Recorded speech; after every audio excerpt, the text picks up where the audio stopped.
Hello and welcome to this week's episode of Lionel's Devil May Cry Peak of Combat. Never regretting life decisions again with Vergil. This round we'll be looking back at Legend Seeker Vergil and going to see how well he will fare as an EX boy.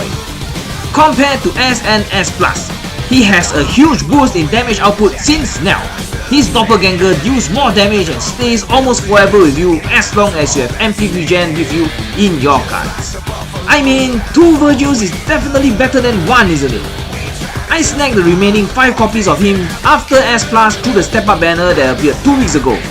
And bloody hell, I lost all 50-50. I was numb from the disappointment that can happen 5 times in a row. It must have been karma biting back on me for getting my previous hunters on the first 50. But nonetheless, I spent an additional 40k gems, which after doing research with my doctorate of bullshit, is that it is on the shitty end. So maybe they are giving a big middle finger to free-to-play players. Now, is he really worth it after saying all this nonsense? In order to show his damage capability, which other method better to showcase it than to use Boss Hunt Boss? Sorry hell and hell never, you were the unlucky victim for my bullshit. I purposely excluded Charismatic Ally V to prove the motivation of EX Legend Seeker. Show me your motivation. From S+ onwards, spamming Void Slash 3 times charges up your Deep Stinger. And this is your one and only rotation for Legend Seeker at every grade. Technically, he will be able to summon the doppelganger after his first Deep Stinger. Somehow I didn't get my full hits, so the second one brought out the doppelganger. From here, you can see my MP is always recharged, allowing the doppelganger to stay on the battlefield. Together at his skill of SS+ and SSS+, effectively the doppelganger will not go away. It's over.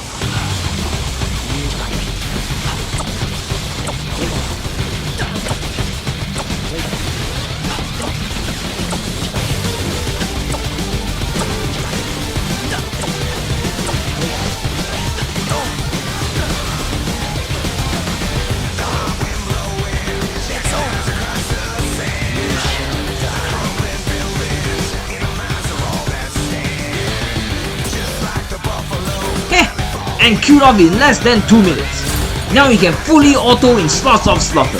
Very good for you to AFK farm since it is the only tedious part of the game.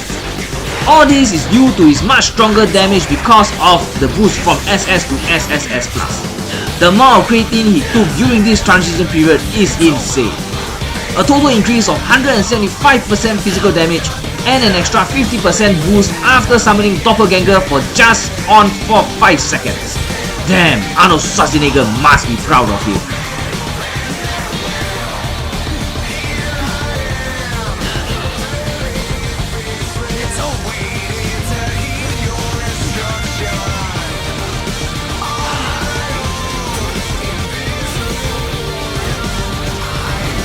How else not to finish off his insanity but to go against the most hated co-op boss, Paraslow. Naturally, you would think, nah, Lionel isn't going to use Legend Seeker against a flying boss. But I'm always here to prove everyone wrong. His Void Slash is versatile. Even though his Deep Stinger may not get the full hits, it will still deal a ton of damage which charges your MP bar to bring in our favorite doppelganger. The good thing about him is, Void Slash hits the whole battlefield, so he won't be at a disadvantage even if he doesn't have a proper air combo against Paraslow.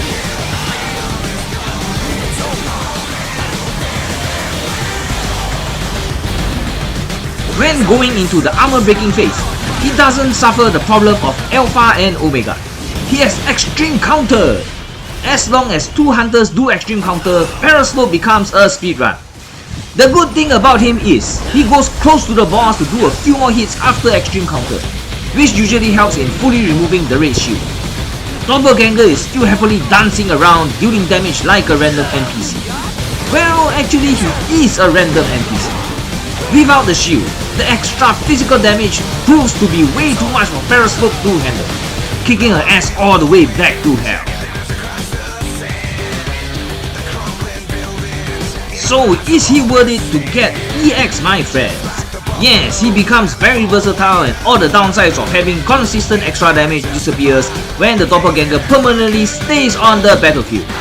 However, if you're unlucky like me, where you can lose every 50-50 during the gacha, you better make sure you have enough ammo in your stash, as you will definitely need to keep some for the next new hunter that is always coming soon.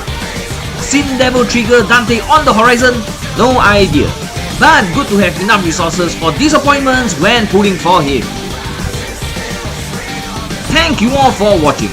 Like, share and subscribe while I will do a simple tutorial on all the co-op bosses, since I believe we all still experience have pulling episodes when your team members are running around like a lost sheep. Also, don't forget about the Valentine's Day event. Remember to go for the bare minimum for exchange stage 1 and 2, so that you can save up enough for the Swift Arsenal skin on stage 3. Don't say I did not give you all the tips to get it. This applies for all exchange events for the skins. Till next time, happy hunting and game on!